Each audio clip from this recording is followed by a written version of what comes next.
En este video vamos a echar el cassette de la historia varios años hacia atrás y vamos a hablar del primer impuesto al residente en Panamá. Ojo, no es el Fondo Obrero y del Agricultor, que fue la primera legislación de impuestos sobre la renta que tuvimos. No es una ley de Cucalón que hizo por ahí y duró un par de días, ni tampoco es un proyecto de Zulay que también quiso gravar al residente sobre sus rentas a nivel mundial, porque la ley 61 del 38 no grababa rentas, grababa personas en un impuesto de capitación, o sea, por cabeza, y no un impuesto que grabase la renta. ¿Qué pasaba en nuestro país?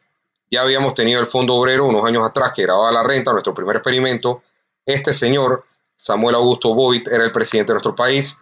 No se preocupen si no lo recuerdan, porque en verdad eran figuras de la historia que duraron poco en el puesto. El que lo precedió solamente duró 3 días, que era este señor Fernández Jaén. Y el anterior había muerto en el puesto el 16 de diciembre de ese año, que era Juan Demóstenes Arosemena. Veníamos superando la crisis financiera de la Gran Depresión y estábamos a unos años de tener a Arnulfo Arias Madrid como presidente a inicio de la década de los 40. Ese es el contexto histórico de nuestro país.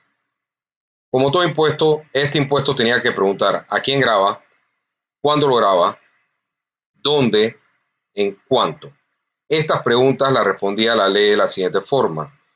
Nos decía, grabado el residente en Panamá que tuviese 21 años a 60 años y fuera hombre. Los menores y mayores estaban exentos, las mujeres estaban exentas. ¿Cuándo tenía que pagarlo? El 1 de octubre de cada año. Donde, esta es una gran curiosidad, lo pagabas aquí. En tu cédula de identidad personal le ponías una estampilla y se consideraba entonces esto pagado una vez al año cuando ponías la estampilla. ¿Cuánto era el impuesto a pagar? $1 si tus entradas anuales, ojo, entradas anuales era la forma de calcularlo, o sea, la base imponible, no el hecho generador. 1.200 o menos, tú pagabas entonces $1. $2, por favor recuerden que hay un billete de $2, por eso lo estoy dibujando acá. No circula en Panamá, pero sí existe. Y esto lo pagaba los que ganaban hasta $3.600 al año o tenían bienes netos por $20.000. Por eso notemos que esta es la base imponible, no el hecho generador. O sea, no es la renta ni los bienes netos el hecho generador, sino la base imponible. $5 los que pasan de 3.600 y además pasan de 20.000 en bienes netos. Ahora, si no se podía pagar, el que tenía $1.200 o menos podía trabajar un día para el regidor o corregidor del área. ¿Quién estaba exento del impuesto? Los inválidos, la policía, siempre y cuando ganase como sueldo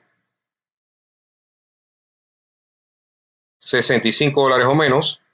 Aquí ya vemos más o menos la fuerza que agarraba la policía en estos tiempos. El clero, que 30 años después terminó en el golpe de Estado. Los que estaban presos, evidentemente, no podían generar ingresos. Los bomberos, siempre y cuando tuviesen un sueldo inferior a $50. Los empleos onerosos por un mes o más. Después vamos a explicar qué es esto. Y los soldados de la independencia. Los soldados de la independencia en este año eran probablemente ya personas maduras, incluso ancianos. Bueno, ellos estaban exentos de este asunto. ¿Quién lo cobraba? La Dirección del Impuesto sobre la Renta, recientemente creada con el Fondo Obrero y el Agricultor. Algo rarísimo, inconcebible en la fecha de hoy, que la norma decía que el director de rentas tenía que listar, publicar una lista y guindarla en los murales del Departamento de Rentas Internas. Pregunta, ¿fue esto el primer pajisalvo? Porque la norma decía, si no tienes estampilla tu cédula, no puedes contratar con el Estado. Recargo de 20% para el que no lo pague y se creaban las primeras normas de procedimiento contencioso administrativo. Decía la norma, primero reconsideración contra el director si te aforaban mal y luego a la Junta de Apelaciones. Recientemente creada, unos años atrás se había creado esto, Junta de Apelaciones. Derogaba esta norma la ley 40 de 1919, que también era un impuesto de capitación o un impuesto por cabeza. Esta norma empezaba a tener características como la de hoy, un reglamento. Pasaba la norma, después un reglamento. Cuando pasó unos mesecitos después, en 1939, en enero, la firmaba también este señor difunto que era Juan Demóstenes Arosemena, que tenía un mes de muerto. Se contemplaba que un solvete de repete, es decir, me tienes que pagar para poder reconsiderar o apelar, y yo como Estado tengo 6 días para fallar en contra o a favor tuyo. Y decía este reglamento que los empleos onerosos por un mes o más eran aquellos que el gobierno te daba sin pagarte, jurado de justicia, y te pone otros ejemplos más que en su momento estaban. Si no tenías tu cédula o decías no tenerla o que se te había perdido, el gobierno entonces o la institución esta DGI te podía multar. Si te gustó este video, visita Momento Fiscal y te pido sobre todo que visites el video histórico sobre el Fondo Obrero y el Agricultor, que también te va a gustar.